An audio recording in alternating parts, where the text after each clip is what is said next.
Assalamualaikum warahmatullahi wabarakatuh. Salam merdeka. Kali ini Bapak akan memberikan video kepada kalian tentang prakarya kelanjutannya.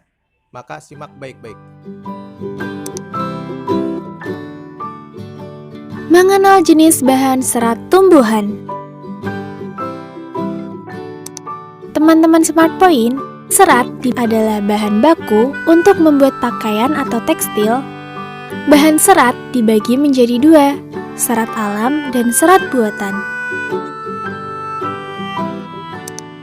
Bahan serat alam dapat digolongkan menjadi tiga jenis, yaitu yang berasal dari tumbuhan, hewan, dan mineral.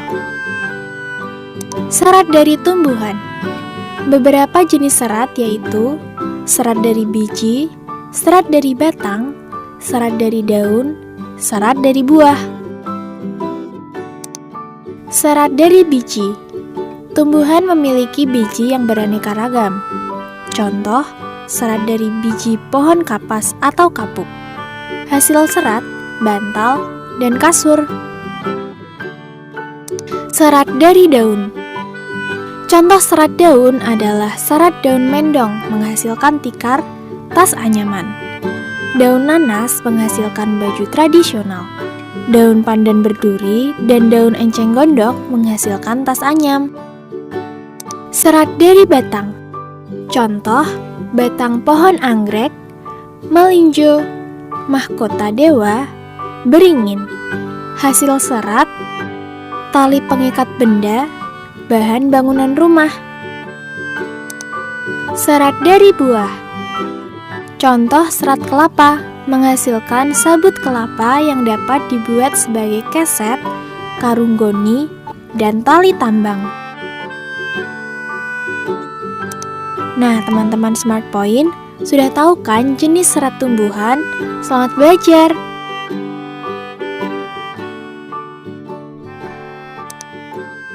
Bahas tentang kerajinan tekstil.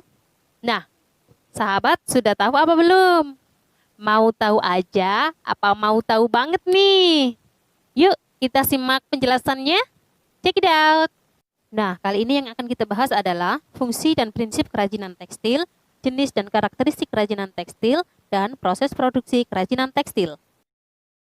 Nah, sebelumnya, apa sih yang dimaksud dengan tekstil? Ya, tekstil adalah bahan yang berasal dari serat yang diolah menjadi benang atau kain untuk pembuatan busana atau produk kerajinan lainnya. Fungsi kerajinan tekstil. Yang pertama adalah fungsi penghias. Artinya, kerajinan yang dibuat semata-mata hanya sebagai hiasan saja. Yang kedua adalah fungsi benda pakai. Yang artinya, kerajinan yang dibuat berdasarkan tujuan untuk digunakan sebagai kebutuhan sehari-hari. Contohnya adalah busana, tas, dan aksesoris. Dan yang ketiga adalah fungsi kelengkapan ritual, yang artinya kerajinan yang mengandung simbol-simbol tertentu dan berfungsi sebagai benda magis berkaitan dengan kepercayaan dan spiritual. Contohnya adalah tenun ulos. Dan yang terakhir nih, fungsi simbolik adalah kerajinan tekstil tradisional selain sebagai hiasan juga berfungsi melambangkan hal tertentu yang berhubungan dengan nilai spiritual. Contohnya adalah tapestri, tenun, dan batik yang dibuat dengan motif simbolik. Selanjutnya, prinsip kerajinan fungsi hias dan fungsi pakai adalah A. Keunikan bahan kerajinan, yang artinya bahan dasar yang digunakan sebagai kerajinan dapat berasal dari bahan alam, bahan buatan, bahan limbah organik, dan bahan limbah anorganik. B. Keterampilan tangan. Maksudnya adalah kesadaran seorang perajin untuk menghasilkan sesuatu yang berkualitas disertai dengan kepekaan terhadap apa yang terpaut dengan perkakas itu. Yang C adalah unsur estetik. Nilai estetik dalam karya kerajinan fungsi hias dan fungsi pakai dilihat dari aspek bentuk, warna ragam hias, dan komposisi. Dan yang D adalah unsur hiasan atau ornamen. Unsur hiasan adalah unsur dekorasi yang dibuat dengan berbagai cara, diantaranya dilukis, diukir, dan dicetak. Sebelum menentukan sebuah kerajinan, kita harus mengetahui jenis dan karakteristik dari kerajinan tekstil. Terdapat dua macam teknik dalam pembuatan kerajinan tekstil. Yang pertama adalah structural technique, adalah suatu susunan dari garis, bentuk, warna, dan tekstur dari suatu kerajinan tekstil yang dibentuk dari bahan yang dijalin sesuai teknik pembuatannya. Dan yang kedua adalah dekoratif teknik. Artinya adalah sentuhan atau perlakuan yang diberikan pada permukaan busana yang memberikan efek visual dan memperindah penampilan. Dan pembahasan kita yang terakhir adalah proses produksi kerajinan tekstil. Ada beberapa teknik kerajinan tekstil beserta dengan teknik pembuatannya. Yang pertama adalah tapestry. Teknik tapestry ini memiliki kesamaan dengan merajut ya. Struktur bentuk tapestry terdiri dari tenunan benang lungsi dan benang pakan. Oh ya, benang lungsi adalah jalinan benang yang menghadap ke arah vertikal dan berfungsi sebagai dasar dari karya tapestry. Sedangkan benang pakan adalah jalinan benang yang menghadap ke arah horizontal dan berfungsi sebagai pemberi ragam hias pada karya tapestry. Berikut ini adalah proses pembuatan tapestry. Yang pertama adalah pembuatan lungsi pada pemidangan tenun, kemudian memasukkan benang pakan pada lungsi, lalu mengganti warna pakan sesuai motif, dan menggunakan teknik ria. Kemudian setelah dilepas dari pemidangan, jadi deh hasilnya.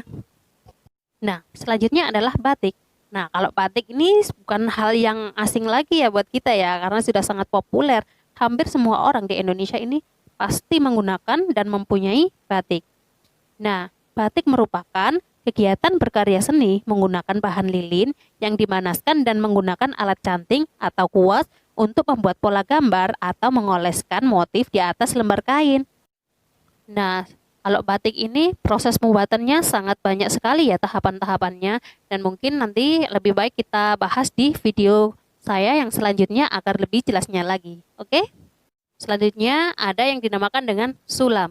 Nah, sulam biasanya disebut dengan bordir, yaitu hiasan yang dibuat di permukaan kain atau bahan-bahan lain dengan jarum jahit dan benang. Pada umumnya, sulaman dengan benang menggunakan beberapa jenis tusuk dasar. Contohnya adalah tusuk jelujur, tikam jejak, silang, flanel, veston, rantai, melekat benang, batang, dan sebagainya. Dan yang terakhir nih, jahit aplikasi, yaitu teknik menghias permukaan kain dengan cara menempelkan guntingan kain dalam kain yang berbeda warna dengan dasar kain. Kemudian menyelesaikannya dengan jahit tahan lengan, teknik sulam yang menggunakan tusuk hias veston. Baik, setelah kalian menyaksikan video kali ini, maka kalian kerjakan halaman 26 dan 27.